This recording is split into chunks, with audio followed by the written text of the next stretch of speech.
Okay, so in this lesson, we want to do a couple examples solving problems without formulas, even though we have a few formulas from our velocity discussion. So if this is your scenario that a train passes in front of you at 30 meters per second, find the position of the train after the first second, the second, and the third. I can make a position time graph. Remember that we mark positions with an X because all physicists wanted to be pirates at one time, so we mark our positions with an X. So we have an X versus T graph, and if I plot this out, I know in the first second, I'm going to go just based off its speed. In the second, I'm going to be at 60, and at the third second, I will be at 90. So if I plot those out, it gives me a point here, a point here, and a point there. Doing a best fit line to fit that data shows me there is the slope of my graph. From that slope, I know the train is going constant. It is going 30 meters for every 1 second of time. What I can do is I can write a velocity graph to match this. So the velocity graph, velocity with time. In the first second, I was traveling 30 meters per second. In the second, I was also traveling that speed, and in the third second, I was also traveling that speed.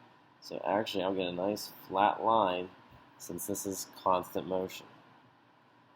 Now, if I wanted to prove that I know I went as far as I did, what I can look at with the velocity graph, my slope is flat, which means there is no change in my velocity. But if I look at the area under the curve here, this area ends up being a length, which is time, multiplied by the height, which is velocity. If I just analyze units, time is in seconds, velocity is in meters per second, should end up giving me the displacement. So if you look, the area of that first is 1 to the right and 30 up. So I traveled 30 meters in that first second. If I look at the area for 2 seconds, this orange, I traveled 30 meters per second for 2 seconds, or I went to 60 meters. And if I look at the entire area, I'll do that in blue, the entire area there is 30 meters per second multiplied by 3 seconds, or 90 meters. I can extrapolate this out as long as the train goes at steady speed. I can give you a rough estimate of where the train will be. The area under the curve to find distance, and I use the slope of a position graph to find velocity. So kind of going back and forth there. Really basic derivative integral. Derivative means slope, and integral means the area under a curve. In class, we talked about these two scenarios, about how fast Usain Bolt is, or how fast the runner was to catch up to a slowed down professional athlete. Check your notes on those if one practice on how to use the speed equations, and we also covered a lot of things with motion diagrams and motion maps. Remember, that is just a way to interpret the motion.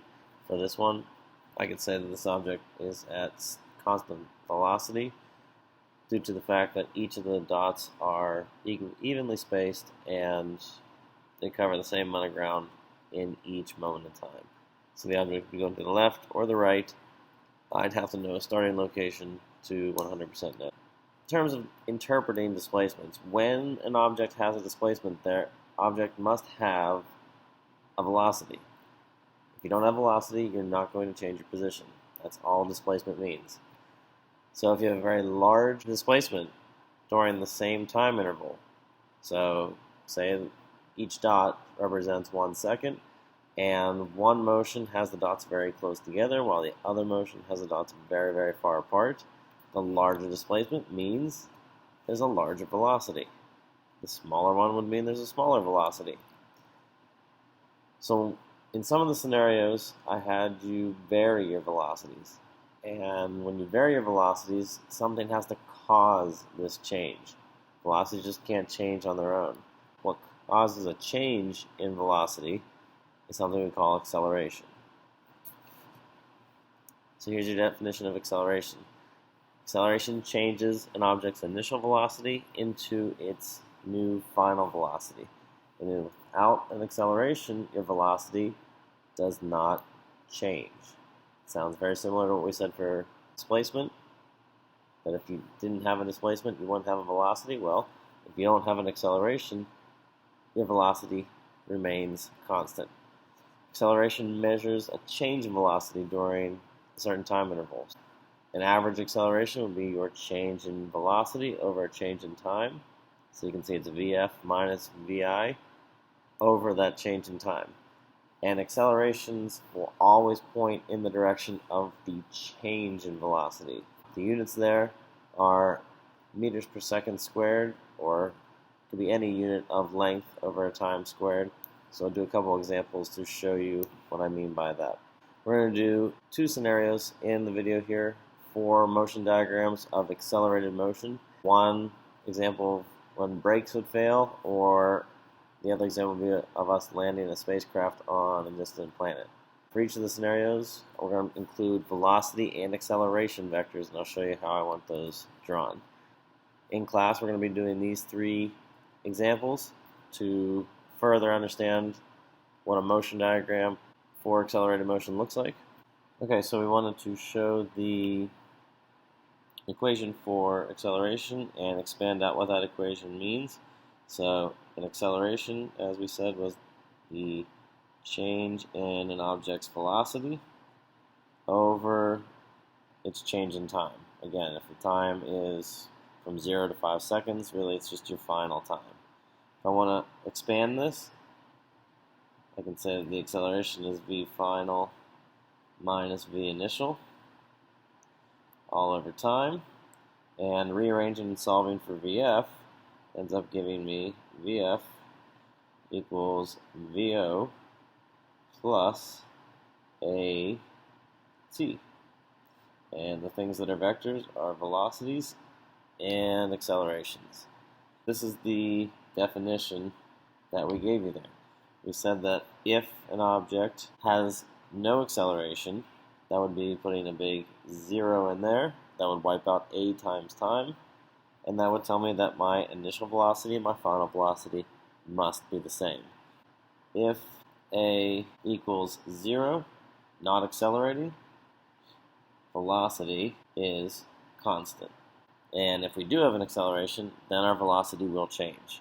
Analyzing the units, like we like to do, for an acceleration are a length per time, because that's a velocity, divided by time. What we have here is a double fraction, which double fractions are really gross, and we can make those a little bit nicer instead of writing all those fractions by writing length per time and multiplying by the reciprocal of this time on the bottom. The reciprocal of that would be 1 over time, which is why our units can be written as length per time squared. They don't necessarily have to be a time squared in the bottom, but if they are the same time unit, you can square them. To show an example of an acceleration like that, the top thrill dragster at Cedar Point goes from an initial speed of 0 to a final speed of 120 miles per hour in a time frame of 2 seconds. So if I wanted to calculate the acceleration of this ride, acceleration is a change in velocity over time. That's really 120 minus 0, final minus initial, all over 2. And the units here are a little weird. It's miles per hour, so your velocity divided by the time frame that happens, which is 2 seconds. So really, the acceleration of that ride, you gain 60 miles an hour of velocity for every second you're on that ride. So in the first second, you go from 0 to 60, and in the second you go from 60 to 120. So the acceleration is constant, but the distances you travel will not be nice and steady. Okay, so in this scenario, we're showing that your brakes are failing with your hat on wheels, or that's a car, and this is the reason we do motion maps as dots, because I don't want to have to recreate and draw that car over and over and over again. So here's the car at position 1. As the brakes fail, it's going to start picking up some speed and go faster and faster by the time it reaches the bottom. So you can see that my distances are getting bigger and bigger and bigger because my velocities are growing. So what we want to do is connect those with an arrow. So there's my first speed, there's my second, my third, and my fourth. So you can see my velocity is getting bigger and bigger and bigger. Okay, so the question here is, what direction am I accelerating in? And how am I accelerating? Well, you can say I'm accelerating down the hill. And the way to prove that is we know that acceleration is a change in velocity. Since velocities are vectors, a change in velocity goes from its final velocity minus its initial velocity. So you can pick any of these points and compare them, but they should be points that are right next to each other. So you can compare that first arrow to the second arrow, the second to the third, or the third to the fourth. This one and this one. So I just highlighted. The final velocity here is going to be this one, and the initial velocity is going to be that one. So all I need to do with vectors is subtract VF minus VO. So I'm going to draw VF first, and a minus VO right here. So it's this VO vector, same magnitude, just opposite direction, so I'll draw that as a minus VO. The change is the resultant of those two vectors. I'll do that in red. The resultant goes from the start of the first vector to the end of the second vector. Change in velocity here, like we said, was down the hill. Acceleration is pointing in that direction. For this example, we want to do a spacecraft that's landing on a planet. You can see the spacecraft's coming down, it's firing its rockets to slow itself down. So a motion map would have dots far apart in the beginning and getting closer and closer together until you reach the ground. We'll make this ground level, and there are my dots heading downwards. Here are the velocity vectors. On the way down, large velocities in the beginning and smaller velocities as we go down.